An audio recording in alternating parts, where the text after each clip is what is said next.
সাথে লড়াই করার জন্য তিনটা বড় বড় দানবকে সামান করে। আর ওই দানবগুলোর মুখ থেকে এক ধরনের ভূতের মতো দেখতে জিনিস বের হয়ে আসে, যেগুলোর কাজ হলো মানুষের চাকরা খেয়ে ফেলা। শিকামারু অনেক কষ্ট করে এই তিনটা থেকে নিজেকে বাঁচায়। আর যখন আবার ওই তিনটা শিকামারুর দিকে আসতে শুরু করে, তখন শিকামারু যে ডালের মধ্যে দাঁড়িয়ে ছিল ওই ডালের মধ্যে একটা পেপার বোম লাগিয়ে সেখান থেকে জাম্প করে দেয়। আর শিকামারু দেখতে পায় যে এখানে এত বড় বিস্ফোরণ হওয়ার পরেও এই তিনটা ভূতের কিছুই হয়নি, আর কখনোই হবে না, কারণ এই তিনটা হলো এক ধরনের ভূত। শিকামারু গিয়ে ঝোপঝাড়ের ভিতরে লুকিয়ে পড়ে আর চিন্তা করে যে বাইরে ভাই এখানে কি হইতাছে, আমি কি বাঁচতে পারবো নাকি? আর এখন তো আমার সবগুলো পেপার বোমও শেষ হয়ে গেছে, আমি এখন কি করবো? আর এই ভূতের মতো দেখতে জিনিসগুলো কি? আমার এমন মনে হইতাছে এগুলো আমার চাকরা খেয়ে ফেলছে, আর এইগুলোর উপরে আমার কোনো অ্যাটাকেও কিছু হইতাছে না। আর দেখে মনে হইতাছে যে অরুচিমারুর চেলা এগুলোকে বাঁশির মাধ্যমে কন্ট্রোল করতেছে। তো এখন হয়তো আমার প্রথমে এই রাক্ষসগুলোকে থামাইতে হইব, আর যদি না থামাইতে পারি তোমরা সবাই আমারে ক্ষমা করে দিবা, ঠিক আছে? তাইলে চলো দেখে নিই এখন আমার কাছে কি কি আছে যেগুলো দিয়ে আমি লড়াই করতে পারবো। শিকামারু দেখতে পায় ওর কাছে 12টা কুনাই আছে, 9টা শুরিকেন আছে, একটা পেপার বোম আর একটা ফ্ল্যাশ বোম আছে। তারপরে শিকামারু নিজের পজিশন নিয়ে প্ল্যান বানাতে শুরু করে, আর 2 মিনিটের মধ্যেই খুব ভালো একটা প্ল্যান বানিয়ে ফেলে। তো এখন যদি আমি প্ল্যান অনুযায়ী কাজ করতে পারি তাইলে আমি বেঁচে যাব। তারপরে শিকামারু একটা কুনাইয়ের মধ্যে পেপার বোম লাগিয়ে তাইউয়ার দিকে ছুড়ে মারে, যে কারণে সেখানে অনেক বড় একটা ব্লাস্ট হয়। তাইউয়া সেটাকে ডজ করে অন্য একটা গাছের ডালের মধ্যে এসে দাঁড়িয়ে যায়। তারপরে তাইউয়া চিন্তা করে এই গাদা তো নিজেকে অনেক বেশি চালাক মনে করতেছে, অতি চালাকের গলায় দড়ি। কিন্তু এই গাদা তো জানে না আমি অনেক বেশি বেশি প্ল্যানিং করে রাখি, এই জন্য এখানে তার কোনো প্ল্যান কাজ করবে না। শিকামারু একটা কুনাইয়ের মধ্যে ফ্ল্যাশ বোম লাগায়, তারপরে সেটাকে তাইউয়ার দিকে ছুড়ে মারে। আর গাছের ডালের মধ্যে একটা কুনাই লাগানো ছিল, সেটাও তাইউয়ার দিকে যেতে শুরু করে। এগুলো দেখার পরে তাইউয়া মনে করে যে শিকামারু এখান থেকে পালিয়ে যাবে। আর যখন শিকামারু তাইউয়ার দিকে অনেকগুলো কুনাই ছুড়ে মারে, তখন তাইউয়া নিজের রাক্ষসগুলোর মাধ্যমে সেগুলোকে সবগুলোকে ব্লক করে ফেলে। আর এটাও বুঝতে পেরে যায় যে শিকামারু সামনে থাকা জঙ্গলের মধ্যেই লুকিয়ে রয়েছে। এই জন্য দেরি না করে এই রাক্ষসগুলোকে পাঠিয়ে দেয় শিকামারুর উপরে আক্রমণ করতে। তার মনে হয় যে শিকামারু এইবার আর কোনোভাবেই বাঁচতে পারবে না, কিন্তু শিকামারু তো এটাই চেয়েছিল যেন রাক্ষসগুলো শিকামারুর দিকে আসে। আর তখনই শিকামারু নিজের প্ল্যানকে একেবারে ফাইনাল করে। শিকামারু একটা কুনাইকে ফুল স্পিডে ছুড়ে মারে, আর গাছের মধ্যে শিকামারু প্রথমে যে ফ্ল্যাশ বোমটা মেরে রেখেছিল সেটা ঝুলে রয়েছিল।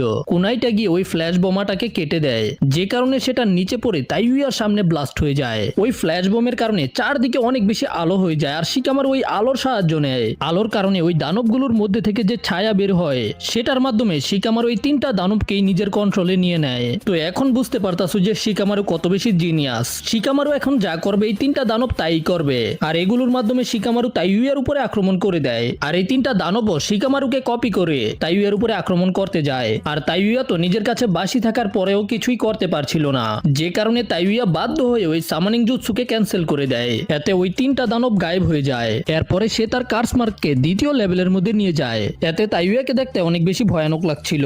আর এইদিকে শিকামারুর কাছেও চাকরা অনেক কম ছিল। শিকামারু তো তাইউয়ার এই রূপকে দেখে একেবারে ভয় পেয়ে যায়।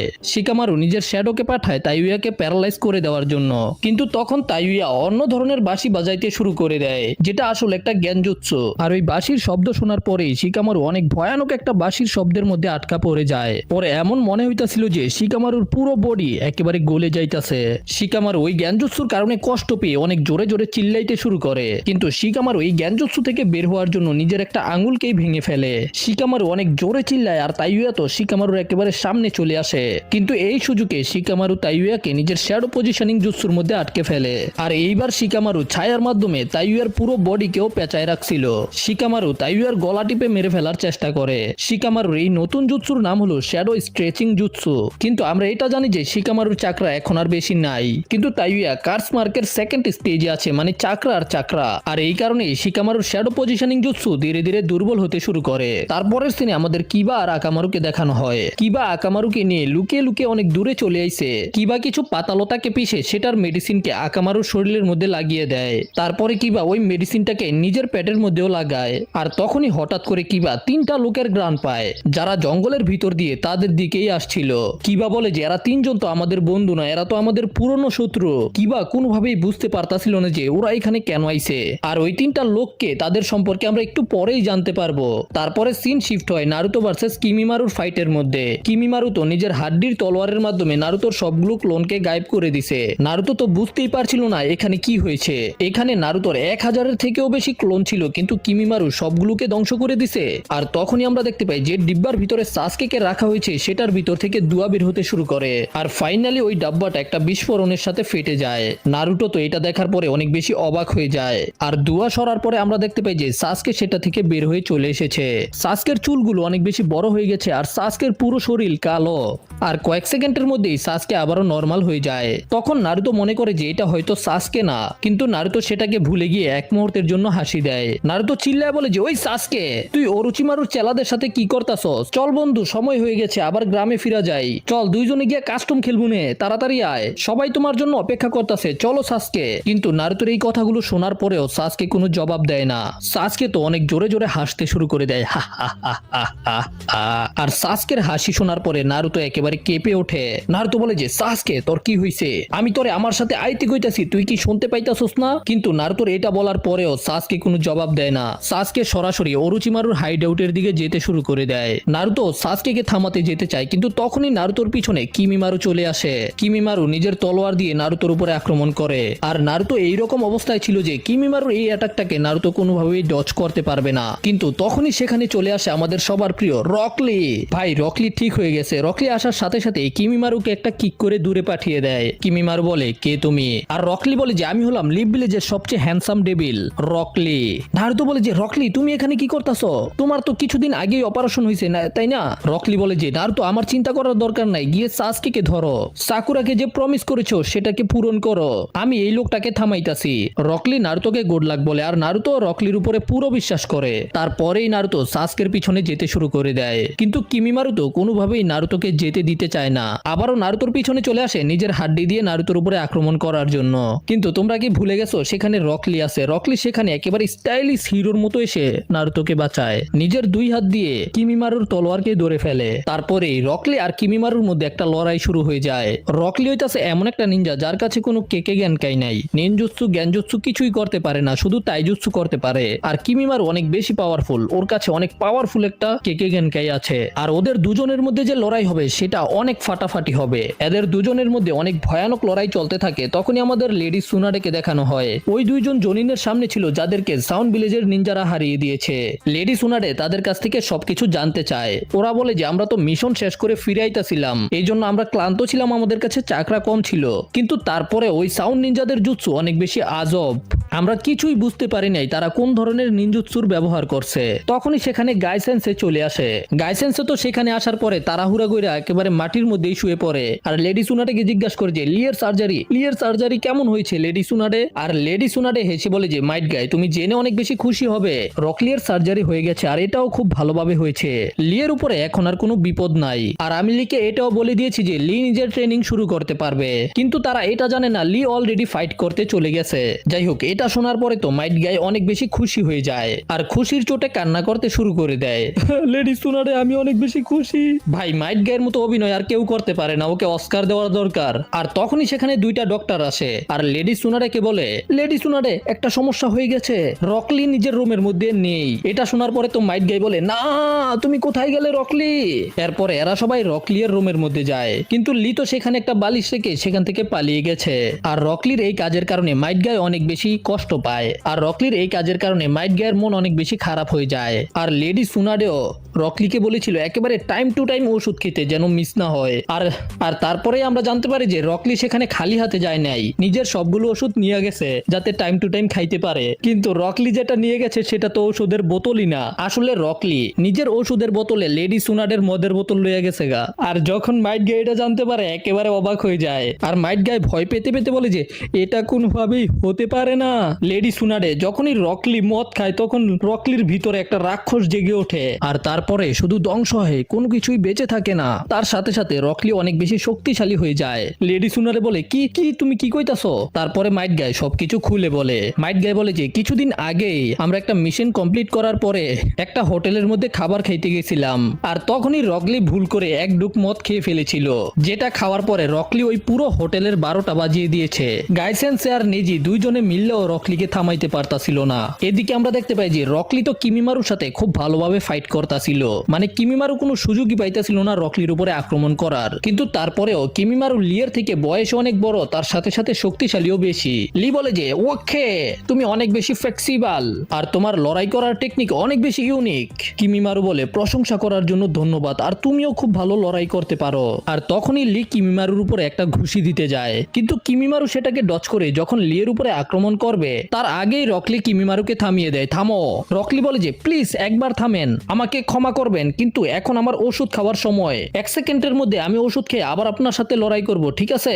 আর কিমিমারু তো ভাই অনেক ভালো মানুষ, এই জন্য রকলির কথায় রাজি হয়ে যায়। দেখা মনে হইতাছে যে অরুচিমারু বেচারাকে ব্রেন ওয়াশ করে রাখছে, তারপরেও বেচারা খুবই ভালো। সে তো রকলির উপরে আক্রমণ না করে সাইটে গিয়ে অপেক্ষা করতে শুরু করে। রকলি বলে যে সময় হয়ে গেছে ঔষধ খাওয়ার, আর রকলি নিজের পকেট থেকে ঔষধ নামের মদের বোতল বের করে আর গট গট করে খেয়ে ফেলে। রকলি বলে যে আমি তো ওষুধ খাইতে একেবারে পছন্দ করি না, কিন্তু এটার স্বাদটা অন্যরকম ছিল, আমার তো ভালো লাগছে, মনে হয় যে আমার এটাকে আরো বেশি বেশি করে খাওয়া উচিত। আর এটা বলার পরে রকলি পুরো বোতলই খেয়ে ফেলে। ভাইসা পুরো 1 বোতল মদ খাইয়া ফেলছে। আর তারপরেই রকলির শরীরের মধ্যে নেশা শুরু হয়ে যায়, ওর হাত পা তো এদিকে ওদিকে কাপাকাপি করতে শুরু করে দেয়। কিমিমারু এটা দেখার পরে চিন্তা করে ওর কি হইলো, ওষুধ খাইয়া আবার কেউ এমন করে নাকি, এটা কি ওর কোনো চাল নাকি? আর তখনই রকলি পুরো জোশে একটা পোস্ট নেয় আর বলে যে কে রে বেটা তুই, জানোস আমি কে? আমি হইলাম প্রেসিডেন্ট, আর আজকে আমি তোকে ছাড়বো না, আয়না ঘরের মধ্যে বন্দি করে রাখবো।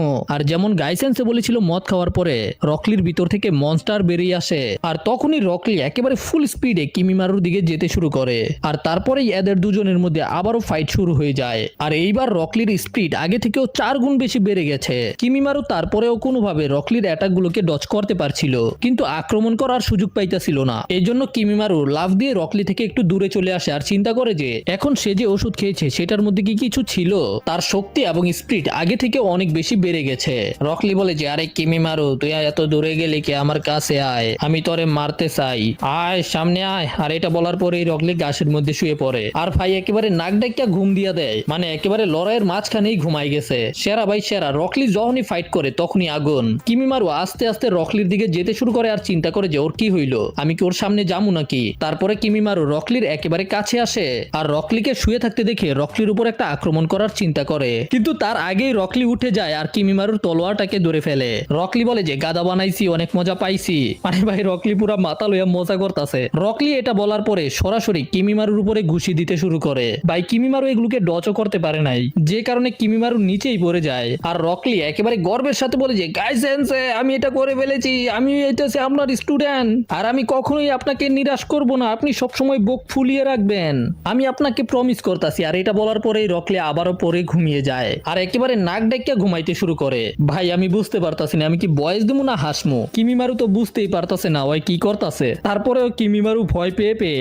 রকলির কাছে যায় আর রকলি আবারও কিমিমারুর উপরে আক্রমণ করে দেয়, কিন্তু তারপরেই রকলি আবারও মাটি দেবো সে চিন্তা করতে শুরু করে দেয়। কিমিমারু দেখতে পায় যে ওর পাশেই রকলির বোতলটা পইরা রইছে, যেটা থেকে রকলি একটু আগেই ওষুধ খাইছে আর কি। আর কিমিমারু সেটার গ্রান নেওয়ার সাথে সাথেই বুঝতে পেরে যায় ভাই খাইছে, এটা তো ওষুধ না, এটা তো মদ, হয়তো মদ খাইয়া ফেলছে। কিমিমারু বলে যে হয়তো এখন মাতাল, আমি ওকে মেরে ফেললে ওই জানতেও পারবো না। এরপরে এদের দুজনের মধ্যে আবারও লড়াই শুরু হয়ে যায়। কিমিমারু লাগাতার রকলির উপরে আক্রমণ করার চেষ্টা করে, কিন্তু কিমিমারু কোনোভাবে রকলিকে স্পর্শও করতে পারে না। এরপরেই রকলি নিজের মার্শাল আর্টের মাধ্যমে কিমিমারুর উপরে আক্রমণ করতে শুরু করে। বেচারা কিমিমারু রকলির আক্রমণকে ডচও করতে পারে না। আর তখনই কিমিমারু ওই কার্স মার্ককে অ্যাক্টিভ করে ফেলে, আর তখন কিমিমারুর হাত থেকে ধারালো হাড্ডি বের হতে শুরু করে দেয়। আর রকলিকে বলে যে তোর জ্ঞান ফিরিয়ে আনার সময় হয়ে গেছে, কিন্তু রকলি বলে যে আমি মাতাল না, আমি মাতাল না। আর এটা বলেই রকলি আবারও কিমিমারুর উপরে হঠাৎ করে আক্রমণ করে দেয়। লি তো ভাই হাসতাছে, লিটারালি হাসতাছে খালি। কিন্তু তখনই হঠাৎ করে কিমিমারুর পেট থেকে অনেকগুলো ধারালো হাড্ডি বের হয়ে আসে,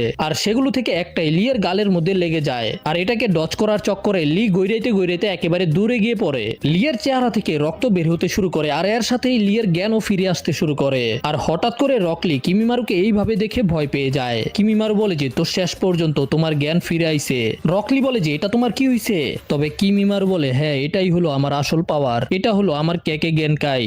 মানুষদের শরীরের মধ্যে 206টা হাড্ডি থাকে নাকি 260টা মনে নাই তো, কিন্তু আমার ভিতরে 300টার থেকেও বেশি আছে। তখন রকলি বলে তাহলে এগুলো হলো হাড্ডি, তাহলে এগুলোকে ভেঙে ফেলাই হলো আমার স্পেশালিটি।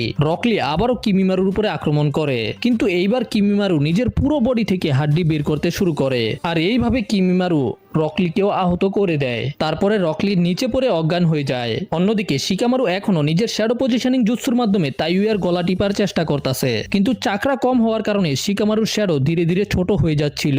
এই জন্য শিকামারু অনেক চিন্তা করে যে এখন আমার কি করার দরকার। আর এরপরেই শিকামারুর জুৎসু একেবারে শেষ হয়ে যায়, তাইউয়া তো মুক্ত হয়ে যায়। তারপরেই আমাদের কিবাকেও দেখানো হয়। কিবা তো অনেক বেশি আহত, যে কারণে কিবা অনেক তাড়াতাড়ি দূরে পালাইতে পারতাছিল না। আর ঠিক তখনই উকন কিবার সামনে চলে আসে। আর এখন রকলি, কিবা আর শিকামারু ওরা তিনজনেই অনেক বড় বিপদে রয়েছে। ওদেরকে বাঁচাইবো কে? আর এদের তিনজনের শত্রু একসাথে এদের তিনজনের উপরে আক্রমণ করে দেয়। কিবা আর শিকামারু তো বীরপুরুষের মতো নিজেদের মৃত্যুকে মেনে নেয় আর মরার অপেক্ষা করতে শুরু করে। কিমিমারু নিজের ধারালো হাড্ডি দিয়ে রকলির উপরে আক্রমণ করতে যায়, কিন্তু তার আগেই গারা সেখানে চলে আসে আর নিজের স্যান্ডের মাধ্যমে কিমিমারুর হাড্ডিকে থামিয়ে দেয়। মানে গারা কিমিমারুর হাত থেকে রকলিকে বাঁচিয়ে ফেলে। গারা রকলিকে একেবারে নিজের কাছে নিয়ে আসে। ভাই গারা তো ভালো হয়ে গেছে। আর অন্যদিকে যখন উকোনও কিবাকে মারতে যাইতেছিল, তখনই উকোনের মাঝখানে একটা পাপেট চলে আসে, যেটা তার আক্রমণকে থামিয়ে দেয়। আর অন্যদিকে তাইউয়া ও শিকামারুর উপরে আক্রমণ করার আগে একটা বাতাসে একেবারে উড়ে যায়। তোমরা তো এতে বুঝতেই পারতাছো এরা কারা হতে পারে। টেমারি, কনকরো এবং গারা ওদেরকে বাঁচাইতে চলে আইছে। ওরা তিনজনে শিকামারু, লি এবং কিবার জান বাঁচিয়ে ফেলে। তো বন্ধুরা, যেমন আমরা আগের পার্টের শেষ দেখেছিলাম যে রকলি, কিবা এবং শিকামারুকে বাঁচানোর জন্য সেখানে চলে আসে স্যান ভিলেজের টামারি, কনকরো এবং গারা। তারা তিনজনেই একেবারে শেষ মুহূর্তে এসে ওদের তিনজনকে ভয়ানক অ্যাটাক থেকে বাঁচিয়ে ফেলে। আর এইবার ওরা তিনজনে শত্রু না বন্ধু হইয়া ওদেরকে বাঁচাইতে আইছে। আর রকলি গারাকে দেখার পরে বলে যে কি আমি কি বেঁচে আছি নাকি স্বপ্ন দেখতাছি। আর কিমিমারু নিজের হাতের আঙুলের হাড্ডিগুলোকে বুলেটের মতো গারার দিকে ফায়ার করে। 10টা হাড্ডি অনেক স্পিডে গারার দিকে যেতে শুরু করে দেয়, কিন্তু গারা নিজের সামনে স্যান্ডগুলোকে একটা শিল্ডের মতো ব্যবহার করে কিমিমারুর হাড্ডির বুলেটগুলোকে থামিয়ে দেয়। গারা রকলিকে বলে যে তোমার কি হইছে? তোমাকে দেখতে তো অনেক দুর্বল লাগতাছে। তুমি কি আসলে ওই রকলি যে আমার সাথে ফাইট করছিল? আগে তো তুমি অনেক বেশি শক্তিশালী আর ফাস্ট ছিলে, তো এখন তোমার কি হয়েছে? রকলি বলে যে হ তোমার কারণে আমার এই অবস্থা। তুমি কি ভুলে গেছো নাকি? তোমার কারণে তো আমার ক্যারিয়ার একেবারে শেষ হয়ে গেছিল।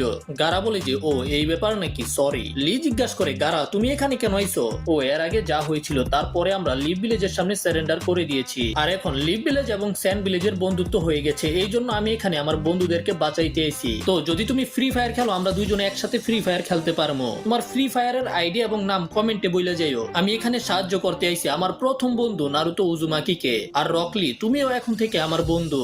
তখন আমাদের দেখানো হয় যে শিকামারুকে বাঁচাইতে গেছে আসলে টামারি। শিকামারু বলে যে আমি তো এটা শুনেছি তোমরা গাদ্দারেরা লিভ ভিলেজের কাছে সারেন্ডার করে দিয়েছো, কিন্তু এত তাড়াতাড়ি দল চেঞ্জ করে ফেলবে এটা আমি চিন্তা করি নাই। এতে টেমারি বিরক্ত হয়ে বলে যে আমরা মজা করার জন্য তোমাদের লিভ ভিলেজের মধ্যে আক্রমণ করি নাই, বুঝতে পারছো? আর কিছু না, আমরা তো শুধু অর্ডার পালন করতেছিলাম, যেমন এই মিশনের জন্য করতাছি। তখন শিকামারু চিন্তা করে বুঝতে পেরেছি ফিফথ হোকাগে এদেরকে পাঠিয়েছে, একেবারে পারফেক্ট টাইমিং। কিন্তু ভাই নেজি আর চোজির সময় তো কেউ আসে নাই। তখন টেমারি শিকামারুকে খোঁচা মেরে বলে তোমাকে দেখা তো আগের থেকেও বেশি গাদা মনে হইতাছে। তুমি তো সব সময় হার মেনে নাও, কিন্তু চিন্তা কইরো না আমি কখনোই হার মানি না। এতে শিকামারু বলে যে আমি এখন পর্যন্ত হার মানি নাই, আর একজন আসল পুরুষ কখনোই মহিলাদেরকে দিয়ে ফাইট করায় না। টেমারি বলে যে হ্যাঁ বুঝতে পারছি, তোমার মাথার মধ্যে অনেক বেশি বুদ্ধি থাকার পরেও তুমি বড় গাদা। তারপরে টেমারি নিজের পাংখা বের করে রেডি হয়ে যায় লড়াই করার জন্য। আর তাইউয়া তো এটা দেখার পরে একেবারে রেগে মেগে ফায়ার। তো এইবার তুমি তাদের পক্ষ থেকে লড়াই করবে। তারপরে তাইউয়া আবারও নিজের বাঁশি বাজাইতে শুরু করে। শিকামারু বলে ওই বাঁশি বাজায় গেনজুৎসু করে, গেনজুৎসু। আর তখনই টেমারি নিজের ফ্যান দিয়ে বাতাস করতে শুরু করে দেয়। আর এইবার টেমারি একটা নতুন টেকনিক শিখাইছে। টেমারির বাতাস এইবার একেবারে সবকিছুকে কেটে ফেলে, যে কারণে তাইউয়ার বাঁশিটাও কেটে যায়। শিকামারু চিন্তা করে ওর পাংখা তো আগে থেকে বেশি শক্তিশালী হয়ে গেছে, বাঁশির শব্দকেই উড়াই ফেলাইছে। আমি তো এখন ওর ফ্যানের ফ্যান হয়ে গেছি। সিন শিফট হয়, আমাদের দেখানো হয় কিবাকে। উকন কিবার উপরে আক্রমণ করতে আইছিল, কিন্তু কনকরো কিবাকে বাঁচিয়ে ফেলে। আর কনকরো নিজের পাপেট দিয়ে উকনের উপরে আক্রমণ করে দেয়। কিবা জিজ্ঞাসা করে তোমরা তো তিনজন ছিলে, তাহলে আর দুইজন কই? তারা দুজনে বাকি দুজনকে বাঁচাইতে গেছে, কারণ হইতাছে তোমরা দুর্বল লড়াই করতে পারো না। কিবা বলে যে দুর্বল, তুমি এই শত্রুদেরকে হালকা মনে কইরো না, তাইলে তোমার পিছনে একেবারে লাল করে দিবে। তখন হঠাৎ করে কিবা একটা গন্ধ পায়। কিবা চিল্লায় বলে তোমার পিছনে। আমরা দেখতে পাই যে সাকন কনকরের উপরে আক্রমণ করতে আইতাছিল, তবে কনকর কোনোভাবে সাকনের অ্যাটাককে ব্লক করে ফেলে। কি করবো আমি তো ঠিকভাবে নড়তেই পারতাছি না। এদিকে অ্যাটাককে ব্লক করার পরেও সাকন কনকরের মাথায় ধরে ফেলে। কিবা কনকরকে সাবধান করে ওই তোমার বডির ভিতরে ঢুকে তোমার বডিতে কন্ট্রোল করার চেষ্টা করবে। এটা শুনে উকন বলে অনেক দেরি হয়ে গেছে, আমি তো এখন ঢুকে যাব। কিন্তু তারপরে উকন একেবারে অবাক হয়ে যায়। আসলে এটা তো আসল কনকরো না, এটা হইতাছে একটা পাপেট, যেটার পিছনে আসলে কনকরো লুকিয়ে থাকে। কনকরো বেরিয়ে আসে আর বলে যে তোমার জুৎসু পাপেটের উপরে কাজ করবে না। তারপরে কনকরোর পাপেট থেকে অনেকগুলো ব্লেড বেরিয়ে আসে, যেগুলো ওকনকে জড়িয়ে ধরে। এতে ওকনের গুত্তি লাল লাল হয়ে যায়। তারপরে কিবা সাকনের উপরে আক্রমণ করে, আর সাকন কোনোভাবে ওকনের কাছে এসে ওকনকে আবারও নিজের বডির ভিতরে নিয়ে নেয়। ওকন বলে যে অনেক ব্যথা হইতাছে ভাই, আমারে বিশ্রাম করতে দে। আর তারপরেই ওকন ঘুমিয়ে পড়ে। এখন সাকনকেই একাই কনকরোর সাথে লড়াই করতে হবে।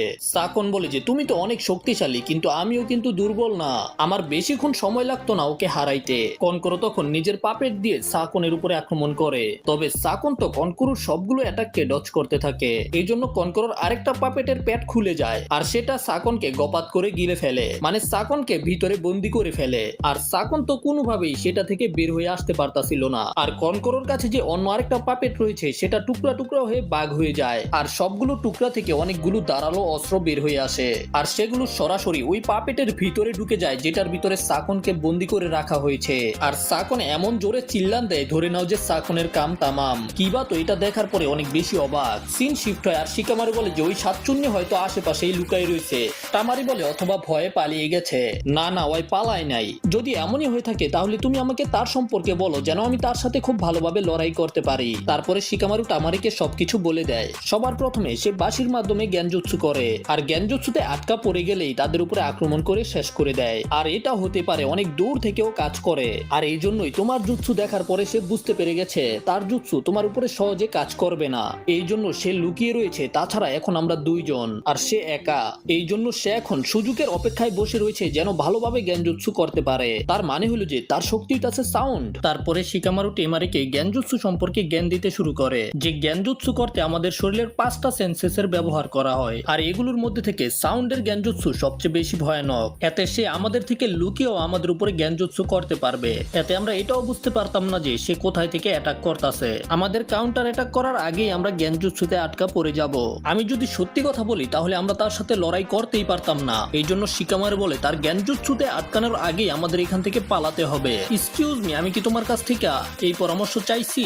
আমি তোমার জিজ্ঞাসা করছি ওই কেমনে লড়াই করে হেইডা কইতে, তোমার কাছ থেকে কোনো জ্ঞান চাই নাই। তারপরে এই টেমারি নিজের হাতের মধ্যে কামড় দিয়ে ফ্যানের মধ্যে নিজের রক্ত মাখে। টেমারি বলে সে লুকিয়ে থাকবে, কত বড় সাহস আমি দেখতাছি। তারপরে টেমারি সামানিং ব্লেড ডান্স জুৎসু করে, এতে সেখানে একটা সাদা কালারের উট সামান হয়। আর যখনই তাইউয়া আবারও বাঁশি বাজাবে তখনই দেখতে পাই যে গাছগুলো একেবারে কেটে যাচ্ছে, আর ওই জুৎসু ওই এরিয়ার সবগুলো গাছকে একেবারে কেটে টুকরা টুকরা করে ফেলে। এই জুৎসুতেই তাইউয়ার অবস্থা খারাপ হয়ে গেছে, তাইউয়া হেরে গেছে। তো শিকামারু, আমার জুৎসুটা তোমার কেমন লেগেছে? আর শিকামারু এই জুৎসু দেখার পরে তো একেবারে অবাক। তারপরেও যাই হোক, আমি লাকি যে ওই আমারে বাঁচাইতে আইছে। তারপরে আমাদের কিমিমারু এবং রকলির ফাইটে নিয়ে যাওয়া হয়, যেখানে গারা চলে এসেছে।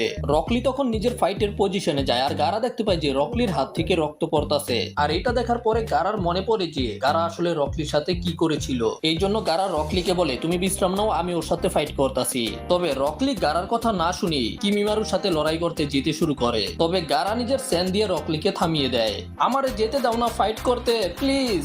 গারা বলে তোমার যে অবস্থা, তোমার এখন বিশ্রাম করা অনেক বেশি গুরুত্বপূর্ণ, আমি ওকে একাই দেখে নিব। তুমি যা করতাছো সবকিছু চিন্তা কইরো কইরো গারা। সে নিজের ইচ্ছা মতো হাড্ডি দিয়ে ডুগডুগি বাজাইতে পারে, আরে না না আক্রমণ করতে পারে। তাহলে তুমি হলে গারা অফ দ্য ডেজার্ট। তুমি স্যান্ডকে কন্ট্রোল করো, এই জন্য তোমাকে এই নাম দেওয়া হয়েছে। গারাও নিজের স্যান্ড বের করে রেডি হয়ে যায় কিমিমারুর সাথে ফাইট করার জন্য। কিমিমারু চিন্তা করে গারা দূর থেকে লড়াই করবে, এই জন্য আমাকে যে কোনো ভাবেই গারার কাছাকাছি গিয়ে ফাইট করতে হবে। কিমিমারু আবারও নিজের আঙুলের হাড্ডিগুলোকে বুলেটের মতো মারতে শুরু করে। তবে গারার ডিফেন্সও কিন্তু কম না। গারা রকলিকেও কিমিমারুর অ্যাটাক থেকে বাঁচায়। তার সাথে সাথে কিমিমারুর উপরে স্যান্ড দিয়ে আক্রমণ করে, যেগুলোকে কিমিমারু খুব সহজেই ডজ করতে পারছিল। গারা অফ দ্য ডেজার্ট, তোমার নাম তো অনেক বেশি আজব। এই স্যান্ড গুলো ছাড়া তুমি আর কিছুই না, একটা বাচ্চা। এই জন্যই তো এই কলসি নিয়ে ঘুরে বেড়াও। তখন গারা উপরে অনেকগুলো স্যান্ড জড়ো করে, যেটা দেখে কিমিমারু মনে করে যে এখন গারা উপর থেকে আক্রমণ করবে। কিন্তু পরে দেখতে পায় যে গারা তো কিমিমারুর পা গুলোকে স্যান্ড দিয়ে পেঁচিয়ে ফেলেছে। গারা বলে আমি সবকিছু করতে পারি যদি আমার কাছে স্যান্ড থাকে, কিন্তু তুমি হইতাছো গাদা। তুমি মনে করো যে আমি শুধু আমার কলসির স্যান্ড গুলোকে ব্যবহার করতে পারি। যদি আমার আরো স্যান্ডের দরকার হয় তাহলে আমি এই জায়গার মাটিকে ব্যবহার করব। তখন লি বুঝতে পারে যে কেন গারা নিজের স্যান্ডকে বালির ভিতরে ঢুকাইতাছিল। আসলে গারা নিজের বালিগুলোর মাধ্যমে মাটির নিচে যে বালি রয়েছে সেগুলোকে জড়ো করেছে। আর গারা তো নিজের স্যান্ডের মাধ্যমে কিমিমারুকে স্যান্ড কফিনের ভিতরে আটকে ফেলেছে। এখন শুধু স্যান্ড কফিন ক্রাশের মাধ্যমে কিমিমারুকে ক্রাশ করে দিবে। তারপরে ওদের দুজনের মনে হয় যে গারা কিমিমারুকে হারিয়ে দিয়েছে, মানে গারা নিজের স্যান্ড কফিনের ব্যবহার করে কিমিমারুকে পুরো ক্রাশ করে দিয়েছে।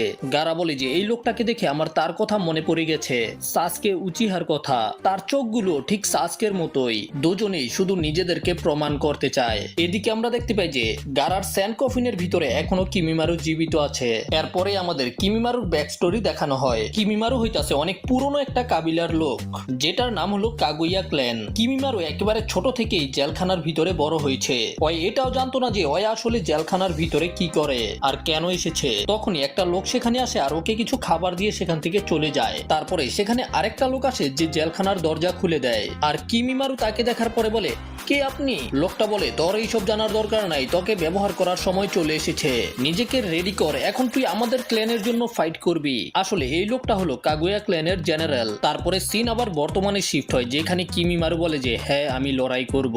আর কিমিমারু নিজের কার্স মার্ককে পুরো বডির মধ্যে ছড়িয়ে দেয়। গারা বুঝতে পেরে যায় যে কিছু তো একটা ঝামেলা আছে। আর তখনই কিমিমারু গারার স্যান্ড কফিন থেকে নিজের হাত বের করে, তারপরে ধীরে ধীরে নিজের পুরো শরীরকে বের করে নিয়ে আসে। যেটা দেখার পরে তো রকলি আর গারা একেবারেই অবাক, বিশ্বাস করতে পারতাছি না সে এখনো জীবিত আছে। কিমিমারু বলে, তোমার স্যান্ড তো অনেক বেশি শক্তিশালী, যদি আমার স্পেশাল এবিলিটি না থাকতো তাহলে তো আমার কাম তামাম হয়ে যেত। গারা বলে, হয়তো একটা রাক্ষস, খুবই আজব রাক্ষস, আমি তোকে আন্ডার এস্টিমেট করেছিলাম, কিন্তু এখন আর তুই আমাকে নিজের স্যান্ডের মধ্যে আটকাইতে পারবি না। তারপরে এই গারা অনেক বেশি স্যান্ড মাটির ভিতর থেকে বের করতে শুরু করে। আর গারার এই জুৎসুটার নাম হলো স্যান্ড সুনামি। ভাই গারা একেবারে কিমিমারুর দিকে বালির বন্যা পাঠিয়ে দেয়, যেটা থেকে বাঁচা বলে তো ইম্পসিবল। কিমিমারুর 20 বছরের অভিজ্ঞতাও কিমিমারুকে বাঁচাইতে পারবো না। তারপরেও কিমিমারু কোনোভাবে গারার স্যান্ড থেকে বের হওয়ার চেষ্টা করে, কিন্তু তারপরেও কোনো কাজ হয় না। গারা তো কিমিমারুকে একেবারে দাফন করে ফেলে। রকলি বলে যে তাহলে তুমি হারিয়ে দিয়েছো তাকে? না, এখনো না। তারপরেই গারা বড় স্যান্ড কফিনের ব্যবহার করে, যেটার নাম হলো জায়ান্ট স্যান্ড কফিন। যেটা দেখার পরে রকলি চিন্তা করে হয়তো আগে থেকে অনেক বেশি শক্তিশালী হয়ে গেছে, এখন তো কিমিমারুর বাঁচা একেবারে ইম্পসিবল। তবে গারা বলে যে সে হার মানতাছে না কেন, তার মানে হইতাছে কিমিমারু এখনো জীবিত আছে। কিমিমারু চিন্তা করে আমি কি এখনো বেঁচে আছি? আর তখন আমাদের আবারও কিমিমারুর ফ্ল্যাশব্যাকে নিয়ে যাওয়া হয়, যেখানে কিমিমারুর clan hidden in the mist ভিলেজের মধ্যে আক্রমণ করার প্ল্যান করতেছিল। আসলে কিমিমারুর যে ক্ল্যান কাগুইয়া ক্ল্যান, এই ক্ল্যানটা সবচেয়ে বেশি আজব, তারা লড়াই ছাড়া থাকতেই পারে না। এই জন্য তারা হুদাই জায়গায় জায়গায় আক্রমণ করে, সবাই আক্রমণ করতে চলে যায়। ক্ল্যানের লিডার কিমিমারুকে বলে, তুই কার জন্য অপেক্ষা করতাছস, যা গিয়ে ফাইট কর। তবে কিমিমারু বেচারা খুবই ভালো, ফাইট করতে চায় না। ক্ল্যানের লিডার কিমিমারুকে বলে, তুই কি চিন্তা করতাছস, হিডেন ইন দ্য মিস্ট ভিলেজের ভিতরে যা, আর যাকে সামনে পাবি তাকে মেরে ফেলবি। তবে কিমিমারু যখন আক্রমণ করতে যায় তখন নিজের সামনে জাবুজা এবং হাকুকে দেখতে পায়। কিমিমারু ওদের দুজনকে একেবারে ভদ্রভাবে জিজ্ঞাসা করে, আপনারা কি মিস্ট ভিলেজে? তখন জাবুজা বলে দেয় যে না। এই কারণে কিমিমারু তাদেরকে সরি বলে সেখান থেকে চলে যায়। তবে হাকু তো কিমিমারুর দিকে তাকিয়ে থাকে। জাবুজা বলে যে হাকু, এখানে থাকা অনেক বেশি বিপজ্জনক, চলো এখান থেকে তাড়াতাড়ি। তারপরেই কিমিমারু নিজের সামনে একটা লোক দেখে তার উপরে আক্রমণ করে দেয়। তবে সে কিমিমারুকে ফেলে দেয়। কিমিমারু আবারও তার উপরে আক্রমণ করতে যায়। তখন আমরা দেখতে পাই যে এটা তো ওরোচিমারু। ওরোচিমারু কিমিমারুকে বলে, 1 মিনিট থামো, আমি মিস্ট ভিলেজের না, যাদেরকে তুমি খুঁজছো তারা এই পাহাড়ের নিচে থাকে। এটা শোনার পরেই কিমিমারু ওরোচিমারুর উপরে আর আক্রমণ না করে নিচের দিকে যেতে শুরু করে। ওরোচিমারু মনে মনে চিন্তা করে, এই কাগুয়া ক্ল্যানের লোকেরা সবচেয়ে বড় জানোয়ার, লড়াই করা ছাড়া আর এরা কিছুই বুঝে না। আর এই কারণেই এখন কাগুয়া ক্ল্যানের নাম নিশান একেবারে মিটে যাবে। এই কয়জন লোক নিয়ে ওরা পুরো ভিলেজের মধ্যে আক্রমণ করতে আইছে। এদিকে আমরা দেখতে পাই যে আসলে মিস্ট ভিলেজের নিনজারা কাগুয়া ক্ল্যানের লোকেদেরকে ঘিরে ফেলেছে। আর এদিকে যখন কিমিমারু মিস্ট ভিলেজের নিনজাদের সাথে ফাইট করছিল তখন চিন্তা করছিল যে আমি কেন এদের সাথে লড়াই করতেছি, আমি তো এটাই বুঝতে পারতাছি না, আমার লক্ষ্য কি, এই লড়াইয়ের পিছনে কোনো কারণ আছে? কিন্তু তারপরেও এখন কিমিমারুকে নিজেকে বাঁচানোর জন্যই লড়াই করতে হচ্ছে। তারপরেও লড়াইয়ের মাঝখান থেকে কিমিমারু কোনোভাবে সেখান থেকে পালিয়ে যায়। আর সকাল হওয়ার পরে জানতে পারে যে কাগুয়া ক্ল্যানের যত মেম্বার ছিল সবাইকে মেরে ফেলা হয়েছে। এখন শুধু কিমিমারুই একা বেঁচে আছে। কিমিমারু একেবারে একা হয়ে এদিক সেদিক ঘুরতে শুরু করে। ওর কাছে এখন আর জীবনের কোনো লক্ষ্য নেই। আর এই সুযোগের কাজে লাগিয়েই ওরোচিমারু কিমিমারুর ব্রেনকে ওয়াশ করে। তারপরেই ওরোচিমারু কিমিমারুকে নিজের সাথে নিয়ে যায়। আর এটা মনে করার পরেই কিমিমারু নিজের কার্স মার্ককে সেকেন্ড স্টেজে নিয়ে যায়। আর যখন কিমিমারু গারার স্যান্ড থেকে বেরিয়ে আসে, কিমিমারুকে দেখতে একটা দানবের মতো লাগছিল। গারা আবারও স্যান্ড কফিনের ব্যবহার করে, কিন্তু এতে কোনো লাভ হয় না। কিমিমারু গারার স্যান্ড কফিন থেকে বেরিয়ে ওদের দুজনের দিকে অনেক স্পিড আসতে শুরু করে। আরে ভাই, এটা আবার কি জিনিস? আর কিমিমারুর ট্রান্সফর্ম তো বাকি ট্রান্সফর্ম গুলো থেকেও আরো বেশি ভয়ানক। গারা বারবার কিমিমারুর উপরে আক্রমণ করার চেষ্টা করে, কিন্তু কিমিমারু সবগুলো অ্যাটাককে ডজ করতে থাকে আর সরাসরি এসে গারার উপরে আক্রমণ করে দেয়। গারা দূরে গিয়ে পড়ে। কিমিমারু বলে, তাহলে এটাই ছিল তোর বেস্ট আলটিমেট ডিফেন্স? আর কোনো কিছু কি আছে তোর কাছে? তখন রকলিও তার উপরে আক্রমণ করতে যায়, কিন্তু কিমি কিমিমারু নিজের লেজ দিয়ে রকলিকে উড়িয়ে দেয়। অবশ্য গারা রকলিকে বাঁচাইতে চেষ্টা করছিল কিন্তু কোনো কাজ হয় নাই। রকলি বলে যে আজকে আমার কেল্লা ফতে হয়ে যেত যদি গারা আমাকে বাঁচানোর চেষ্টা না করতো। আমার শরীর তো এখনো আগে থেকে অনেক বেশি দুর্বল। কিমিমারু গারাকে বলে, কি ব্যাপার গারা, খুব ভালো, কিন্তু এখন আমার পালা অ্যাটাক করার। আর এটা বলার পরে কিমিমারু নিজের পিঠ থেকে একটা হাড্ডি বের করতে শুরু করে, যেটা দেখতে অনেক বেশি ভয়ানক ছিল। আসলে এটা হলো কিমিমারুর মেরুদণ্ড। তারপরে কিমিমারু এটা দিয়েই গারার উপরে আক্রমণ করে আর এটা বড় হয়ে গিয়ে গারাকে পেঁচিয়ে ফেলে। আর তারপরে কিমিমারু নিজের হাতের মধ্যে অনেক বড় একটা হাড্ডি বানায় আর বলে যে এটাই হলো আমার সবচেয়ে শক্ত হাড্ডি, তুই যেটাই করস না কেন এটা তোর শরীরের মধ্যে ফুটা ফুটা করে দিবে। আর ঠিক তখনই কিমিমারুর মুখ থেকে রক্ত বের হয়ে আসে। চিন্তা করে যে আমার কাছে আর বেশি সময় নাই, তাড়াতাড়ি শেষ করতে হবে। তবে গারা তখন নিজেকে একেবারে স্যান্ড দিয়ে ডেকে ফেলতে শুরু করে আর বলে যে আমার সবচেয়ে বড় ডিফেন্স শুকাকু শিল্ড। সিন শিফট হয়ে আমাদের দেখানো হয় ওরোচিমারুর হাইড আউটকে, যেখানে ওরোচিমারু কাবুটোকে জিজ্ঞাসা করছিল কি মনে হয় কিমিমারু আর কতক্ষণ জীবিত থাকতে পারবে। এমনিতে তো ওর কাছে অনেক টাইম আছে, আমি ওর জন্য যেটা করতে পারার সেটাই করেছি, কিন্তু আমি তার ক্ল্যান আর তার সম্পর্কে কিছুই জানি না, এই কারণে ভালোভাবে চিকিৎসা করতে পারি নাই। তখন ওরোচিমারু বলে যে হ্যাঁ, কিমিমারু হলো কাগুয়া ক্ল্যানের মেম্বার, তবে কিমিমারুর কাছে এমন শক্তি ছিল যেটার কারণে কাগুয়া ক্ল্যানের মেম্বাররাই কিমিমারুকে ভয় পেত। এই কারণেই ছোট থেকে তারা কিমিমারুকে বন্দি করে রেখেছে। একবার চিন্তা করো, তাদের কেকে গেনকাই অনেক বেশি স্পেশাল, তার সাথে সাথে অনেক বেশি পাওয়ারফুল, তার সাথে সাথে এদের শক্তি এত বেশি যে কোনো শক্তি এদের হাড্ডিকে ভাঙতে পারে না। আর যখন তারা নিজেদের হাড্ডি দিয়ে কোনো অস্ত্র বানায় ওই অস্ত্র থেকে ভয়ানক আর কোনো কিছুই হয় না। তবে ওরোচিমারু তো ভুল বলেছে। এদিকে আমরা দেখতে পাই যে গারার স্যান্ড ডিফেন্স কিমিমারুর হাড্ডি থেকেও বেশি শক্ত। যখন কিমিমারু গারার শুকাকু স্যান্ড ডিফেন্সকে ভাঙার চেষ্টা করে তখন কিমিমারুর হাড়গুলোই ভেঙে একেবারে চুরমার হয়ে যায়। কিমিমারু নিজেও এটা বিশ্বাস করতে পারছিল না। আমি মাটি থেকে সবচেয়ে শক্ত মিনারেলস গুলোকে নিয়ে এসেছি আর এই ডিফেন্স সিস্টেমকে বানিয়েছি, তারপরেও তোমার জুৎসু খুবই স্পেশাল, তোমার এই পাওয়ার আসলে কেকে গেনকাই তাই না? তখন কাবুটো বলে এটা হলো কাগুয়া ক্ল্যানের কেকে গেনকাই, কিন্তু এখন শুধু এটা আমার কাছে আছে। ও তার মানে হলো তুমি তোমার ক্ল্যানের শেষ প্রদীপ, তাহলে তোমাকে মেরে তো এই প্রদীপকেও নিভিয়ে দিতে হবে। কিমিমারু বলে হ্যাঁ, আজকে এটাই হতে পারে, আমার বডি আগেই দুর্বল হয়ে গেছে, খুব শীঘ্রই এটা শেষ হয়ে যাবে, কিন্তু তারপরেও আমি বেঁচে থাকবো। আসলে ওরোচিমারু তো কিমিমারুকে খুব ভালোভাবে ব্রেন ওয়াশ করে রাখছে, এই জন্য কিমিমারু এটা কইতাছে। আর এই কাহিনীটা কিমিমারু গারাকেও বলে যে কিভাবে এখনো কিমিমারু ওরোচিমারুর ভিতরে জীবিত থাকবে। তবে গারা বলে যে ওরোচিমারু তো তোমাকে ভালোভাবে পট্টি পরাইছে, বেচারা অনেক বেশি ভোলাবালা। তারপরেই গারা একটা জুৎসু করে, যে কারণে কিমিমারু ধীরে ধীরে মাটির ভিতরে ঢুকতে শুরু করে দেয়। কিমিমারু সেখান থেকে বের হওয়ার অনেক চেষ্টা করে কিন্তু বের হতে পারে না। গারা বলে যে আমি তোমাকে মাটির এত গভীরে ঢুকিয়ে দিব যে মাটির ওজনে তুমি তোমার বডির একটা মাংসপেশিও নড়াইতে পারবা না। তারপরে এই গারা কিমিমারুকে একেবারে মাটির ভিতরে ঢুকিয়ে ফেলে। রকলি বলে যে তুমি তাকে ফাইনালি হারিয়ে দিয়েছো, কিন্তু তারপরেও কিমিমারু ভিতরে জীবিত ছিল। আর কিমিমারু হঠাৎ করে বলে যে ডান্স, যেটা শুনে তো গারার সাথে সাথে ভয় পেয়ে যায়। তখন হঠাৎ করে মাটির ভিতর থেকে ধারালো হাড্ডি বের হতে শুরু করে আর এত পরিমাণে হাড্ডি বের হইতাছিল যে মাটির ভিতরে থাকবে তার শরীর একেবারে জারজা হয়ে যাবে। আর হাড্ডিগুলো ধীরে ধীরে রকলির দিকেই যাচ্ছিল। তবে পরে আমরা দেখতে পাই যে গারা নিজের স্যান্ডের মাধ্যমে রকলি এবং নিজেকে উপরে উঠিয়ে নিয়েছে, যে কারণে বেঁচে গেছে। থ্যাংক ইউ গারা, তুমি আমাকে বাঁচিয়ে ফেলেছো, তোমার শক্তি তো আগে থেকে অনেক বেশি বেড়ে গেছে। আর তখন আমরা মাটির নিচে দেখতে পাই যে ফাইনালি কিমিমারু হার মেনে নেয়। গারা বলে যে সে অনেক শক্তিশালী ছিল কিন্তু সে এখন শেষ হয়ে গেছে। তখনই গারার চাকরাও প্রায় শেষ হয়ে যায়, এই জন্য গারা বলে যে আমাদের নিচে যেতে হবে। আর তখনই হঠাৎ করে কিমিমারু নিজের একটা হাড্ডি থেকে বের হয়ে আসে আর কিমিমারু সরাসরি নিজের হাড্ডি দিয়ে গারার উপরে আক্রমণ করতে রেডি ছিল। কিমিমারু বলে যে এইবার আমি তোকে একেবারে শেষ করে দিব। আর তখনই কিমিমারু গারার উপরে আক্রমণ করে, কিন্তু বেচারা তার আগেই মারা যায়। এদিকে কাবুটো বুঝতে পেরে যায় যে কিমিমারুকে কেউ মেরে ফেলেছে অথবা কিমিমারু শেষ হয়ে গেছে। তবে ওরোচিমারু বলে এতে কিছুই যায় আসে না, এখন আর আমার কিমিমারুর কোনো দরকার নেই। সবচেয়ে ইম্পর্টেন্ট হলো যে সাসকে এখানে আইতাছে আর সেটাও নিজের ইচ্ছায়। এদিকে আমরা দেখতে পাই যে রকলি আর গারা তো একেবারে মাটির মধ্যে বৈশা রয়েছে। গারা বলে যে আজকে তো আমার ভাগ্য অনেক ভালো ছিল, নয়তো আমার কেল্লা ফতে হয়ে গেছিল। রকলি বলে যে আমার সেন্সে সবসময় বলে যে একটা ভালো নিনজা নিজের ভাগ্যকে সবসময় নিজের হাতে লেখে। ও তুমি তার কথা বলছো যে সবকিছুর মধ্যে নাক গলাইতে আসে? গাই সেন্সে একেবারেই এমন না, কিন্তু সে ওই দিন বাধা দিয়েছে আর সেটাও এই কারণে কারণ আমি বেশি শক্তিশালী ছিলাম না। তুমি এখন আমার প্রাণ বাঁচিয়েছো, এই জন্য তোমাকে ধন্যবাদ। কিন্তু একটা কথা মনে রাখবে, আমার সামনে তুমি আমার সেন্সেকে অপমান করতে পারবা না।